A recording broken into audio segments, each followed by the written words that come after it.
let's revisit masculinity. Masculinity has everything to do with leadership. Leadership is masculinity. The more masculine you become, the more of a leader you've become. Leadership and masculinity has everything to do with power and control. The more feminine you are, the more you want to control others because you want to be the leader. The more masculine you are, the more people just naturally gravitate towards following you, so you don't need to control other people. And now you're trying to get somewhere when it comes to leadership and masculinity in the workforce and as a career. In the beginning, you gotta allow yourself to be led. Eventually, you can lead yourself and show that you're capable, and then you will be entrusted with the aspect of leading others. An employee is a fearful person, someone who is not taking risk because it could really be destructive for him long term, right? Someone who is starting a business, he is the opposite of fearful. Like, he might have fear, but he's doing what he's doing despite the fear. So he's being courageous. I'm gonna do it anyway. Entrepreneurship. Employee, staying fearful, not really daring to go outside of the norms of what other people do. Founder, always doing the opposite of what everyone else is doing. Extremely contrarian, and that's the nature of business. This is why entrepreneurship is so important on the masculinity journey. You cannot become your ultimate masculine potential by remaining an employee for life. You need to be an employee in the beginning of your life in order to kind of get your bearings and set yourself up and have a foundation. But once you have that foundation, bro, it's time to take some risk now and take it to the next level and move upwards, right? And upwards means that you are proving yourself as a leader, that you can help others to get what they want. The more you help other people get what they want, the more you will in turn get what you want. That's what masculinity is seeking out rejection despite the rejection. Understanding that through that rejection, failure, you will find all of the people that want to give you a helping hand and take you to where you want to go because you want to help them. It's really cool how that works.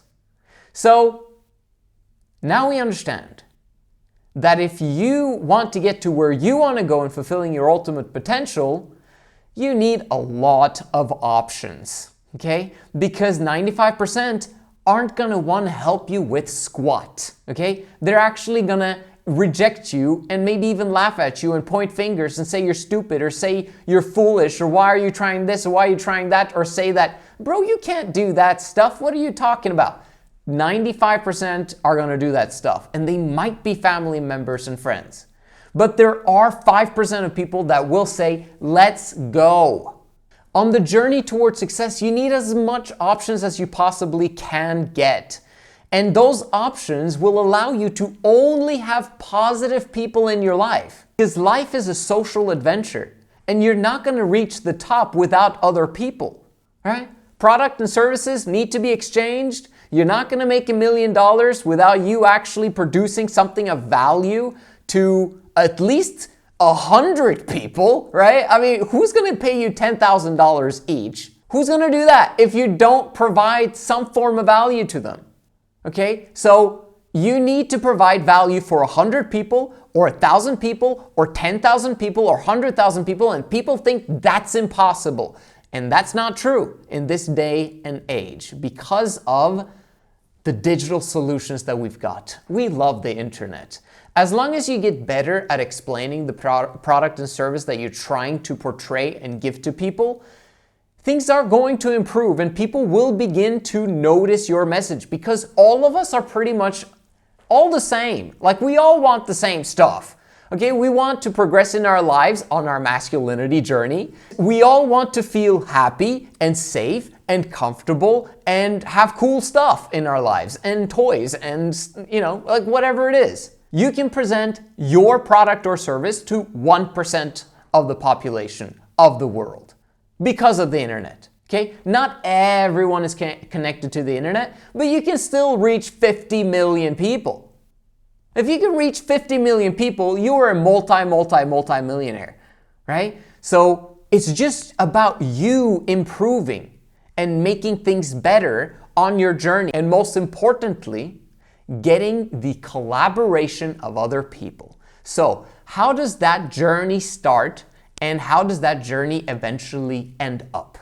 Let's go all the way back to phase number 1. Allow yourself to be led. Are we allowed to choose our parents? Most often, they're kind of chosen for us. All right, it is what it is. The next step beyond that is still allow yourself to be led, but it is now getting jobs. Now, are you allowed to choose your employer? Yes, sir, you are. This is your opportunity to shine, mister, because now you can get as many freaking options as you possibly can and want. You don't want to do the girlfriend thing yet. Forget those options. But yeah, you could get those options later as well. For now, you want as many employers as possible. You don't want to be the one that's like, do you have a job for me? That's not the way things go. You want 100 options, 200 options, and then find which one is the best option. Which one will actually take you to where you want to go and will guide you and direct you towards that.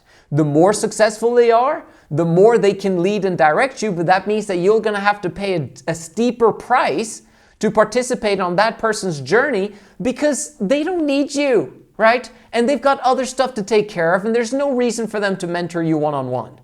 Unless you're doing some form of an exchange with them, right? So you want to, when you go out there, you're not only applying for 20 jobs in order to find one, hopefully. You apply for hundreds of jobs. Like we're talking 100 jobs a day until you find the situation that fits you. And preferably in the beginning, in my opinion, if you don't have a work ethic to start your own business, it needs to be 3 jobs. Just accept 3 jobs, go through the interviews, get really good at it, talk to all the people, and settle down with 3 jobs that fit each other's schedules.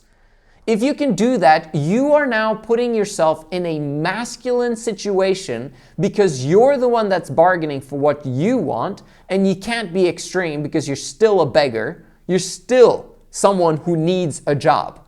And if you're like an a-hole and someone who is difficult with every single employer in all the interviews that he's doing, you're never going to get a job, right? So get a job, be humble, be teachable, but at the same time, is it possible for us to have this schedule? And how do you guys do it with pay? Is there flexibility? It's also flexibility on my part, if you guys need. This is how the collaboration should look like. Not like, do you have maybe something for me? Like, if you have a lot of options, you're putting yourself in a comfortable mano situation where you guys can have a great normal connection of a communication between employer and employee. And this is what the employer wants, to be honest. Like, there's less connection between an employer and an employee where the employer feels intense power dynamics, okay? If you, as the employee, come in and you are choosing to be there, like you want to be there, and you're excited to be there because it's taking you closer to where you want to go, your employer is going to freaking love you. You want to put yourself in a situation that you'll never ever get fired from. And it's the people that have the best people skills and the people that have the best options that are the ones that are kept the longest. The next aspect is figuring out what type of business you want. Would it be great to have a lot of options there? Only in terms of the experience and skill sets you have, okay? It's great to have a lot of options that you could enter into any business, but at some point you got to choose one. Only one, and you stick with that one until you've created lots and lots and lots of depth, okay? And you are now rich through that one thing.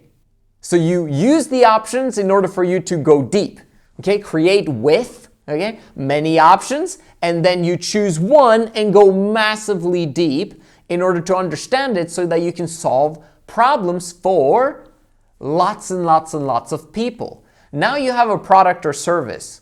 Because you committed to it, you're now specialized, and guess what? You now have to go out and get lots and lots and lots of options. Again, this is the game, brother. Welcome to life. Welcome to business. Options is the name of the game, and the way to develop options is by talking to lots and lots and lots of people until you find the situation that you want. And you filter out all of the cases that you do not want because you want a high quality of life. And the high quality of life requires a high standard of life, a high standard of living. And who determines that standard? You do. You do that. You're the captain of your ship, the master of your fate, bro. You're the one that chooses what type of life you have. And if you're continuously on the beggar seat, you're just gonna follow whoever is leading you around.